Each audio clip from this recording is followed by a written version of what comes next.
Salamlar əziz və hörmətli izləyicilər. Bu videomuzda artıq söz verdiyimiz kimi 9-cu siniflərin buraxılış imtahanına düşəcək riyaziyyat fənninə aid olan testlərin mövzu adlarını qeyd edəcəm. Bu il 13 aprel, 20 aprel və 27 aprel 9-cu siniflərin buraxılış imtahanları keçiriləcək. Keçən il 17 mart, 7 aprel və 21 aprel 1-ci, 2-ci, 3-cü zonalar imtahanlar keçirilmişdir. Mən bu hər 3 zonaya aid olan test nümunələrini əldə etmişəm. Və orada düşən riyaziyyat fənnindən testlərin mövzu adlarını qeyd edəcəm. Xatırlatma aparım ki, bu ildə eyni mövzu adları qalmaqdadır. Və ona görə də siz bu mövzuları yaxşı təkmilləşdirin ki, imtahanlarınızda yüksək nəticələr əldə edəsiniz. Hər 3 zonaya düşən mövzu adları əslində eynidir. Mən bunları bir yerdə yığacam, göstərəcəm və sizlər görəcəksiniz ki, birinci zonaya hansı mövzulardan suallar düşübsə, ikinci zonaya da, üçüncü zonaya da eyni formada, eyni mövzulardan suallar düşübdür. Sadəcə olaraq misalların çətinlik səviyyələri var. Misal üçün, birinci zonada çoxluqlara aid rahat misal düşübsə, ikinciyə çox çətin düşüb, üçüncüyə nisbətən rahat. Buna baxmayaraq, birinci zonada əgər həndəsə əsasanlaşır, çətin sual düşübsə, artıq ikinci zonada daha rahat misal düşüb. Burada hər 3 zona üzrə nömrələmə aparmışam.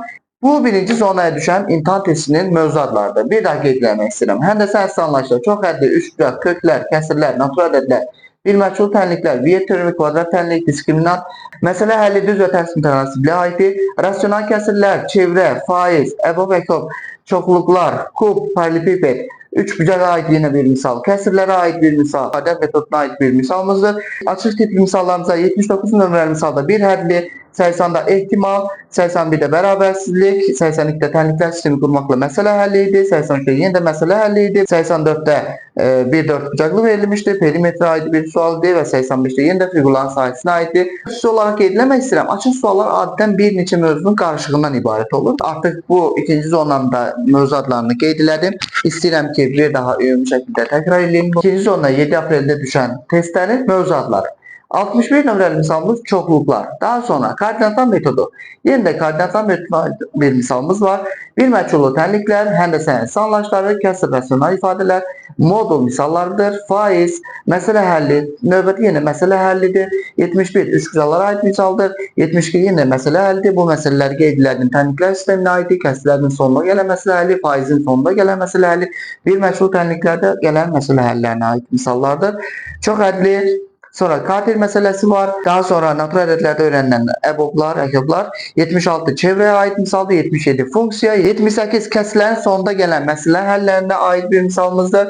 79-85 açıq suallardır. Burada 79 nömrəli misal paralelipiped kuba aid bir misaldır. 80 bərabərsizliyə aiddir. 81 həqiqi üslü qüvvət kvadrat köklərə aiddir. 82 tənliklər sistemi qurmaqla məsələni həll edin. 83 perimetr verildi, parallelogram verildi. Belə bir maraqlı bir misaldır. 84-də düz bucaqlığın sahəsinə aid bir misaldır və 85-də ehtimala aid olan maraqlı bir məsələ növüdür.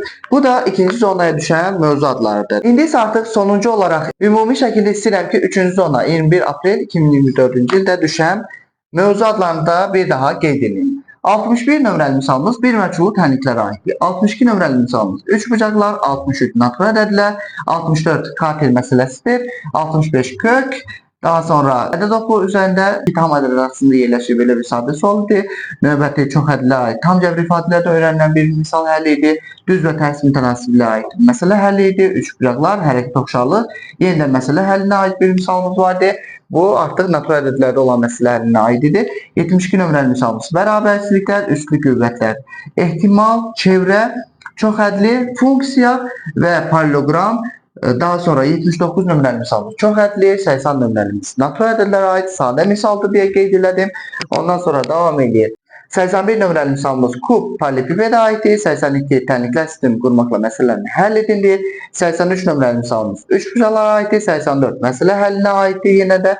85 nömrəli misalımız çevrənin tənliyi ümumilikdə koordinat metodunda öyrənilən bir mövzuya şamil olunur. Artıq mən bu videonun da sonuna gəldim. Hər 3 zonada bir yerə qeyd elədim ki, sizlər görəsiniz ki, həqiqətən birinci zonaya hansı mövzudan sual düşürsə, ikinci zonada eyni mövzudan suallar düşür, üçüncü zonada eyni qalmaqdadır. Yəni, dəyişən heç nə yoxdur.